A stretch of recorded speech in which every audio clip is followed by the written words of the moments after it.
datang kembali di channel Nurul Huda. Jangan lupa like dan subscribe ya. Terima kasih. Kita lanjut lagi ceritanya. Cerita novel, Kutukan Tumbal. Episode 06. Rumah Majikan. Kayla memasuki sebuah rumah mewah bersama Bu Bita. Matanya berpedar, mengagumi desain interior rumah itu. Sofa, guci, lemari kaca, patung-patung khas Bali, figura dan lukisan tertata dengan sangat pas. Tapi, pandangan mata Kayla terhenti pada sosok penunggu rumah yang terlihat seperti wanita cantik berambut panjang sepunggung, tengah menatap Kayla dengan tatapan tajam. Kayla bergidik, cepat-cepat mengalihkan pandangannya. "Aku tahu kamu bisa melihatku," kata sosok itu.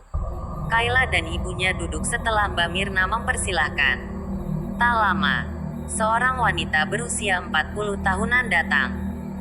Namanya Bu Ratna, sang pemilik rumah. Seorang janda kaya raya yang hobi menghambur-hamburkan uangnya untuk berfoya-foya. "Kamu, pembantu baru itu?" "Ya," tanya Nyonya Ratna. Suaranya terkesan ketus. Iya," jawab Bu Bita gugup. "Ini adalah kali pertamanya bekerja di kota. Jam 4 pagi. Kamu harus sudah bangun. Saya beri waktu 30 menit jika kamu ingin beribadah. Setelah itu, kamu harus masak untuk sarapan. Ingat, dalam 1 bulan, menu sarapan harus berbeda-beda dan tentunya harus enak." "Mengerti." Iya, Nyonya. Setelah kamu selesai menyiapkan sarapan, kamu harus menyirami tanaman. Membersihkan rumah dan mencuci baju adalah tugas Mbak Mirna. Kamu hanya memasak, mencuci piring, dan menyiram tanaman. Ingat, masakan kamu harus enak. Itulah sebabnya saya mempekerjakan kamu." "Tenang saja, Tante. Masakan ibu saya enak kok," sahut Kayla bangga. Salah satu alis Bu Ratna terangkat. "Siapa dia?" tanyanya pada Bu Bita. "Dia ini anak saya, Nyonya. Namanya Kayla. Saya dengar pekerjaan ini membolehkan saya membawa." "Iya, tidak apa-apa. Asalkan tidak membuat onar," potong Bu Ratna cepat. "Tenang saja, Nyonya. Kayla anak yang baik.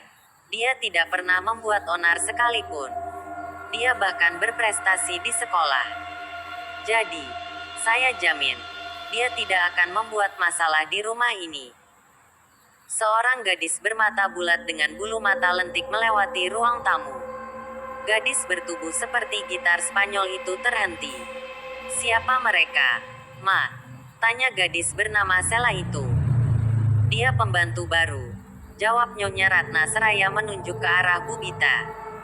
Terus, "Yang itu." Sela menunjuk Kayla dengan dagunya. "Oh, dia Kayla. Anaknya pembantu baru kita. Mulai sekarang, mereka akan tinggal di sini sama kita." "Ya udah, Ma. Aku ke kamar dulu. Mau mandi." "Ya udah, mandi sana. Ingat, jangan keluar rumah malam-malam begini." Sela memutar malas kedua bola matanya. "Iya, Ma." Gadis itu berjalan menuju tangga lalu menaikinya. Mata Kayla masih mengikuti gerak gadis itu. Sela terlihat sangat menawan.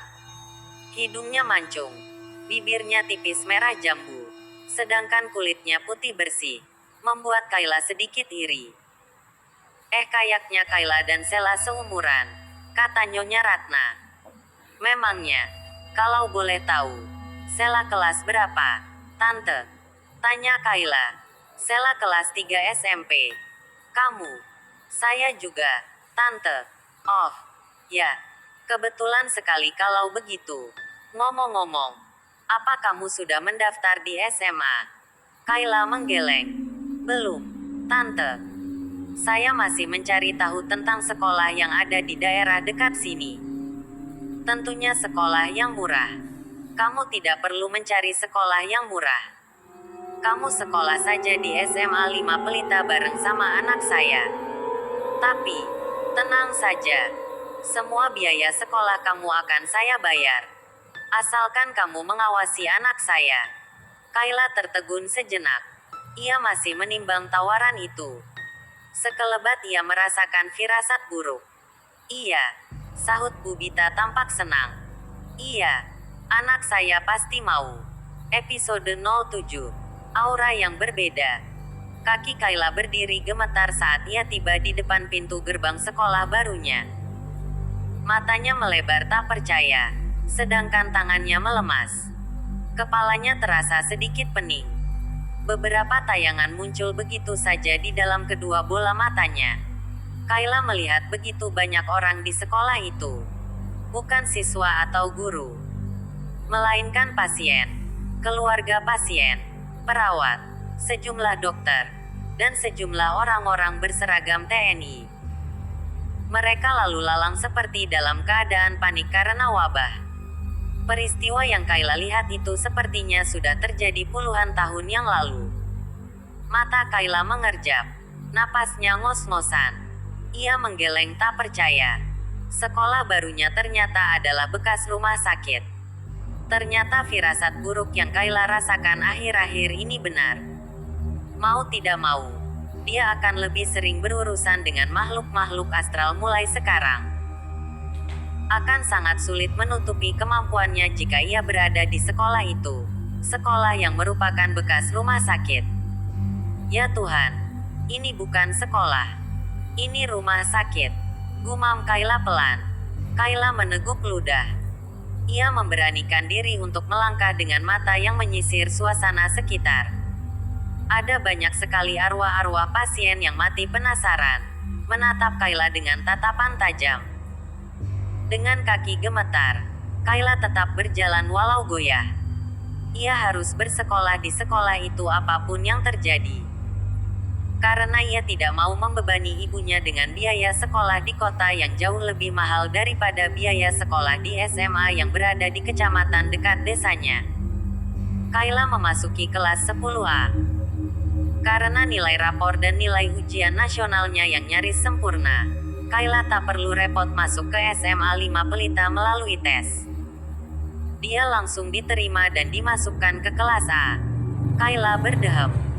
Lagi, sekelebat tayangan masa lalu tampil begitu saja di kedua matanya.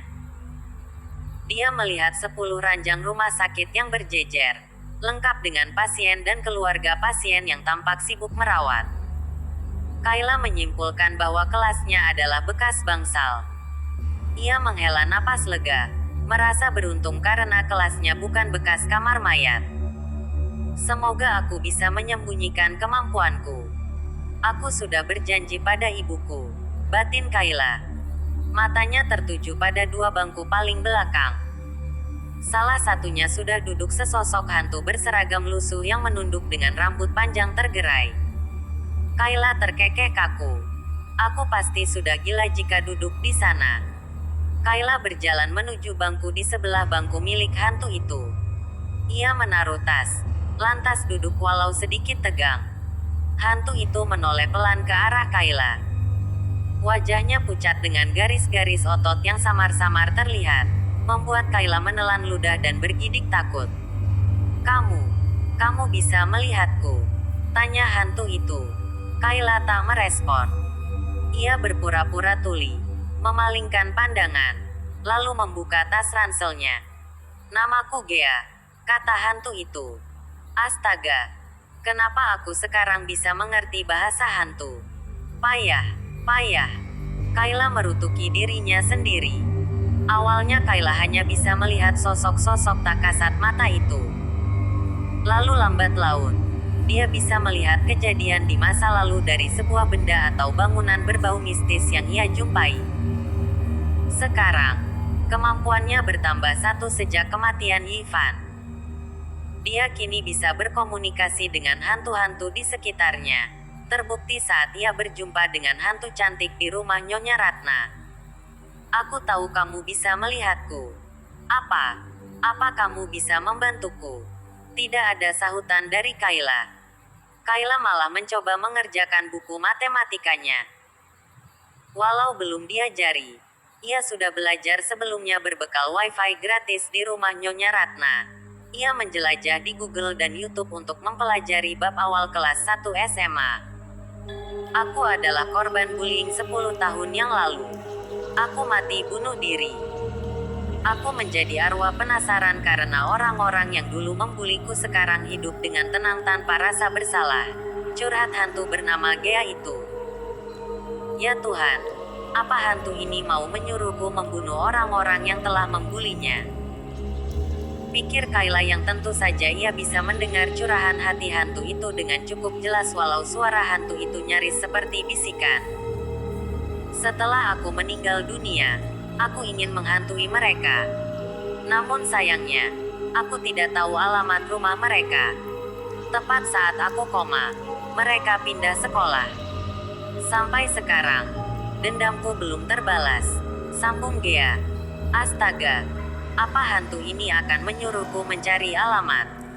Aku, kan, bukan Ayu Ting Ting yang kesana kemari mencari alamat. Kayla terus membaca buku matematikanya. Sesekali ia mencoba mengerjakan soal, berusaha sebisa mungkin mengabaikan Gea. Aku ingin kamu mencari alamat orang-orang yang membuliku. Tebakanku benar. Setidaknya mereka harus sedikit merasa bersalah atas kematianku. Hanya itu yang aku mau, imbu Gea. Lihat. Ujar salah seorang siswi yang mendadak heboh, menyita perhatian seluruh siswa yang ada di kelas untuk melihat sesosok cowok berahang tegas, berhidung mancung, beralis tebal, dan berbibir merah jambu. Kulitnya yang putih mulus menambah daya pikat cowok itu. Kayla terperangah. Kali ini bukan karena ketampanan cowok itu, tapi karena aura cowok itu sangat berbeda dari manusia pada umumnya. Cowok itu memiliki aura pelangi. Seumur hidup, Kayla baru menjumpai seseorang yang memiliki aura seperti itu. Cowok bertubuh tinggi tegap semampai itu tampak mengedarkan pandangan ke sekeliling. Sorot matanya terhenti pada bangku kosong yang berada di samping Kayla. Jangan bilang kalau cowok itu mau duduk di bangkunya Gea. Tebak Kayla. Cowok itu berjalan dengan santai, melewati sejumlah pasang mata yang tak berkedip seolah memujanya. Cowok itu lantas meletakkan tasnya di atas meja lalu duduk, menindih Gea yang transparan. Gea pun beralih karena tak nyaman. Kenapa lo tegang gitu? Tanya cowok itu. Kayla sedikit terlonjak. Cowok itu terkekeh lalu mengulurkan tangannya. Kenalin. Nama gue Jin. Kayla. Kayla kelabakan menjabat uluran tangan Jin. Lo belum jawab pertanyaan gue loh. Alis Kayla terangkat. Kurang fokus dengan apa yang dibicarakan Jin. Tak bisa dipungkiri kalau matanya sedikit melirik pada sosok Gea yang berdiri di belakang Jin. Kenapa lo kok tegang? Aku anak dari kampung. Dahi Jin berkernyit. Terus apa hubungannya tegang sama dari kampung? Kayla terdiam sejenak untuk mencari alasan. Sekolahku yang dulu gak terbiasa anak laki-laki dan perempuan duduk bersebelahan. Jin terkekeh. Ada. Ya, sekolah kayak gitu. Ada. Kok, tenang aja. Sekarang elo di Jakarta. Cewek boleh duduk bersebelahan sama cowok, kok. Jadi nyantai aja. Kayla tak bisa mengalihkan pandangannya dari Jin. Aura cowok itu benar-benar berbeda. Tak hanya memiliki aura pelangi, Kayla bahkan bisa melihat semburat aura emas yang terpancar dari sekujur tubuh Jin saat mengamatinya dari jarak dekat. Lo, kok, ngelihatin gue kayak gitu, sih? Dahi Jin berkerut heran. Kayla tersenyum kaku. Maaf. Ia cepat-cepat meraih buku lalu membacanya. Aura pelangi bercampur emas benar-benar sangat menakjubkan. Bulu kuduk Kayla bahkan merinding. Tak sabar melihat apa kehebatan seseorang yang memiliki aura semacam itu. Bersambung.